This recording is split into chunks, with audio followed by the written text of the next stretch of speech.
Hi guys, I am Charlie of Charisma on Command, and you voted that I should do this video, so this is Draw My Life, and I really shouldn't have done this myself, and you'll see why in just a second. So, I was born in Bucks County, Pennsylvania, which is a small suburb outside of Philadelphia. My mom was a nurse, and my dad was a salesman, but more than that, they were both awesome parents who loved me a lot, and any success that I've had in my life is really completely their doing, so I love you, Mom and Dad. I was the firstborn, and my sister Jackie was born 2 years after me. My little brother Henry was born 2 years after her, and he instantly became my sidekick in trampolining and video gaming, and sometimes in beating up my sister when she wouldn't get off the computer so that I could use AOL. I am sorry, Jackie, I swear I'm past that. My childhood was really pretty awesome suburban fare. I loved Ninja Turtles and Power Rangers and playing make-believe, and sometimes I would pretend that this tree in my friend's yard was Zordon, and he'd give me missions to go beat up my siblings, which I'm pretty sure that they never appreciated. So yeah, I was kind of a pain in the butt as a big brother. When I was 6, I spent a month begging for a cat because I loved animals so much. I used to scribble messages on printer paper and then leave them over the house. The most ingenious spot was stuck to the back of the toilet seat so that when my parents went to the bathroom, they would know that I really wanted a cat. Eventually, they gave in, and we got this black cat named Jack, who was a girl, but that was her name, and I loved her. I even slept Indian style so that my legs would make this little bed for her, and somehow I managed not to move the entire night for years on end. She got sick though and died when she was only 3, and even though I was only 9, I felt so guilty that I couldn't save her. I felt like I should have loved her more, and that feeling of always needing to do more for the people around me really stuck with me and kind of led to trouble later in my life, but I'll get to that. I was a smart and introverted kid, and as I grew up, my interest shifted to fantasy books like Animorphs, then to RPGs, including every single Final Fantasy in all of the variants, and finally into paintball, which at least was semi-social. I almost never made new friends beyond the 3 or so that I hung out with, but in 10th grade, I met this guy named Ben in health class, and he liked paintball and RPGs too, so we became best friends pretty quickly. As I grew into senior year, my interest shifted again, this time to something I knew nothing about. Girls. And Ben and I would play video games and discuss who we liked, but outside of conversation with him, I was so shy. I would have these year-long crushes on girls and never speak to them. Other people noticed me for being so shy, which is ironic, I know, and I won the senior superlative for most likely to break out of his shell in college. My other friend won most likely to be president, so yeah, we were pretty much tied. I really did try to break out of my shell when I got to college, and there was this one girl that I had a huge crush on, and this time I stepped way out of my comfort zone and we actually spoke. In fact, we became good friends. After several months, we kissed, though she had to make the first move, and it was the highlight of my life. I thought I was such a stud. I'd already planned how we'd be dating and all the things we'd do together, so I was happy that it had finally become a reality. But the next time we hung out, we didn't kiss. I was confused, and on her way out, she admitted that she didn't like kissing me. I was bad at it, and she said that I was so nervous around her that I could barely look her in the eyes, which was true and made me immediately stare at my feet. A few days later, she had another boyfriend, and we stopped talking so much. I felt so stupid and embarrassed and hurt, and I made a vow to never feel that way again. I decided that I needed to get the heck out of my college town. After all, I hadn't broken out of my shell. I'd made basically 2 friends in my first year, and now the girl that I had a crush on was dating someone else. So the first chance that I got, I joined a study abroad program. That turned out to be one of the most pivotal decisions of my entire life. When I arrived in Costa Rica, no one knew me, and so I could reinvent myself. I spoke to everyone. I'd walk up to people on my college campus, look them in the eye, and ask the dumbest questions. Anything to just be more social. I said yes to every single invite I got to go anywhere, and I took salsa dancing classes to meet more people. I even managed the courage to ask a girl in my class out, and we wound up dating. My schoolwork wasn't the best, but I had a more important project, and that was learn to be charismatic. One day, about halfway through the semester, we were out at a karaoke bar, and a girl said to me, "Charlie, you are naturally the most confident, outgoing person I've ever met." I was stunned. I told her that no, I'd only started being social like 3 months ago, and she didn't believe me. After a year abroad, I came back for one final college semester in the US, and it felt like everything had changed. People were responding differently to me. Girls were saying that I looked good, even though I hadn't changed at all physically. One girl that had flat out rejected me when I asked her on a date was now back-channeling through a mutual friend to let me know that she had noticed me, and I won't lie, that built my ego up quite a bit. I felt special. I felt like a leader, like I was in control. It was wild.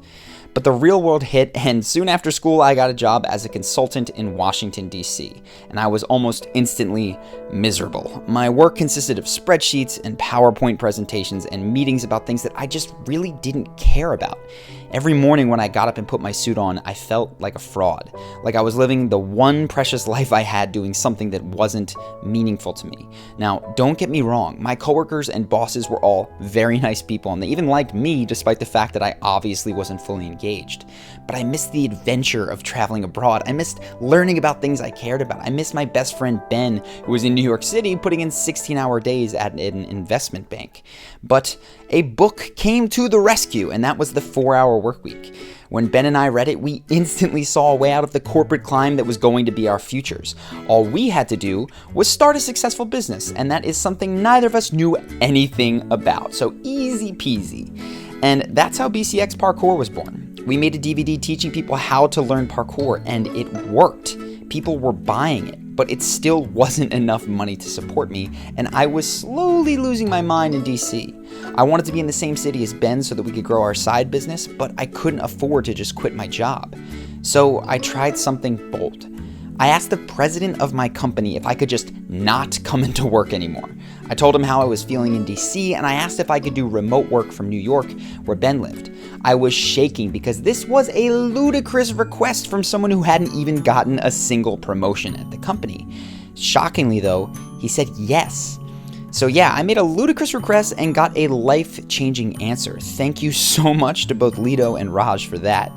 I spent the next 5 months sleeping on Ben's floor, happy as a clam to be reunited with my best friend. Our parkour business puttered around, making a little bit of money, but our hearts weren't in it. We didn't really care about parkour, and we were having too much fun just hanging out with one another. And then the rug got pulled out from under me. My company let go of everyone that wasn't a full-time office employee, which was corporate lingo for Charlie no longer had a job or income. And that created crossroads in my life. I was now unemployed with a struggling side business. Would I scramble to find another job, or would I do something else? I thought back to how I felt putting on that suit every morning, and the answer was clear. Even if it cost me everything, I was all in on this entrepreneurship thing.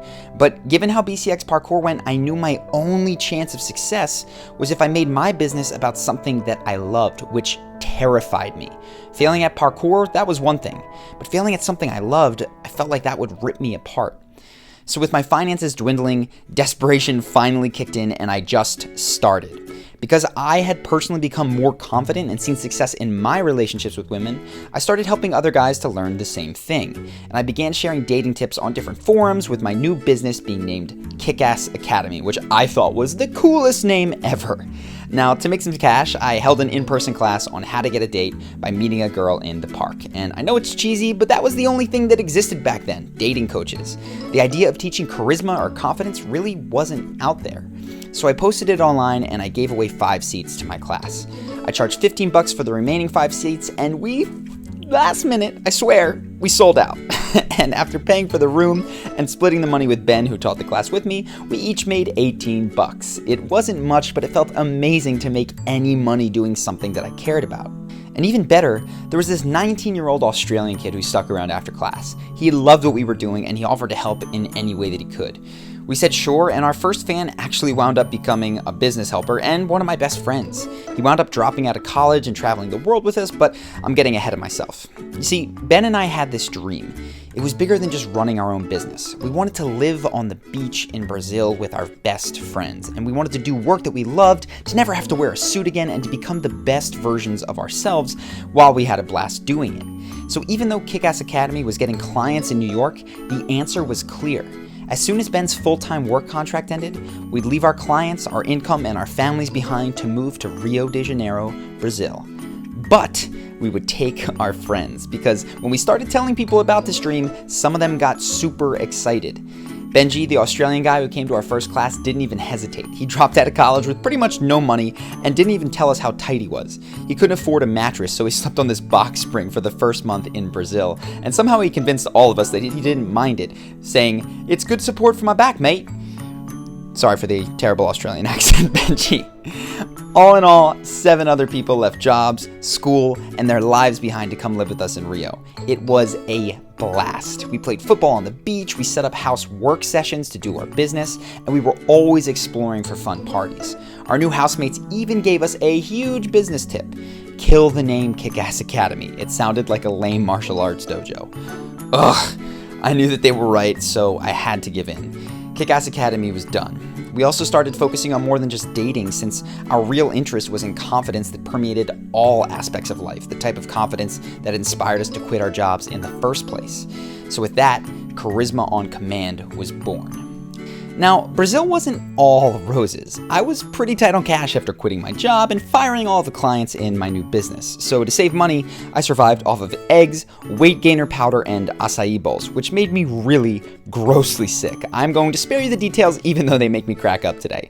To make rent, I had to Airbnb my tiny room and sleep on the couch, but even that wasn't enough. Within a few months, I had to face the truth. I was failing as an entrepreneur again. Charisma on Command wasn't covering my bills, and I was facing the prospect of the dreaded suit if I didn't do something. In that desperation, I realized that I needed a way to impact more people. Now, I was doing Skype coaching at the time, but that was just one person at a time, and on a per-hour basis, it was more than our younger fans could afford. So I took everything that I knew and I packaged it into a video course, the first time I'd ever done anything like that. I called it Charisma University, which is very grand, I know, and I was so close to having $0 in my bank account that I had to ask 25 of our biggest fans to pay for the course before it was even done. Luckily, they trusted me enough that they took a chance on me. Overnight, I had enough money to pay my way through Brazil without Airbnb my room, and that was a huge success. And because I wanted to do such a good job for the fans that supported me, I wound up creating a video course that is the core of our business to this day. No motivation like desperation, I guess. We spent the next 3 years traveling Brazil, Colombia, Vancouver, Las Vegas. It was amazing, and I was finally able to afford rent. Finally. I assumed that this would be my life, a modest business in an industry that I loved, funding a lifestyle that wasn't extravagant, but it was full of freedom. I had it made. Then, one day, I was just clicking around and I wound up on this old YouTube video that I put up back when I was shooting Charisma University on the effectiveness of Bill Clinton's eye contact. It was the one that I happened to put up on YouTube just for the sake of it. And when I glanced at the view counter, I was shocked. It had 100,000 views without me even realizing it. So I thought, maybe this side project needs to become the main project. I did a video on Conor McGregor, then Trump, then Game of Thrones, and we started getting millions of views each month, and our modest business exploded. Not only did it completely change my finances, but it opened my eyes to the magnitude of the impact that I could make if I used YouTube as a platform. Now, it was around this time that I started dating a girl, and I swear I fell for her so hard. Like, I was obsessed, and she felt the same way. When we weren't in the same city, we were on the phone for several hours a day, and eventually she just moved abroad with me.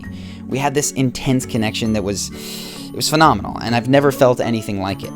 At this point, I really thought I had it all figured out because I had everything. I mean, I had the friends, the girlfriend, the successful business that I loved. I had achieved my dream and then some. I would never feel those feelings of sadness or rejection again. And I was like, okay, cruise control from here to 90 years old because you have done it, my man. What a joke. Because our relationship had issues, and our mutual obsession only served to cover those up. After a few years, we broke up, and I was sadder than I've ever been, which is crazy, because after years of work, I had finally achieved my ultimate dream. I was living with my best friends, running a business that I loved, affecting millions of people. How could I be sad? But I was. I was so upset that I couldn't sleep at night. And as thankful as I am for the many things that I learned from my ex, the biggest gift that she gave me was that sadness, because it forced me to take an honest look at myself. I realized that I'd spent years focused on the outer world, the charisma, the confidence, the friends, the girlfriend, the business, all wonderful things.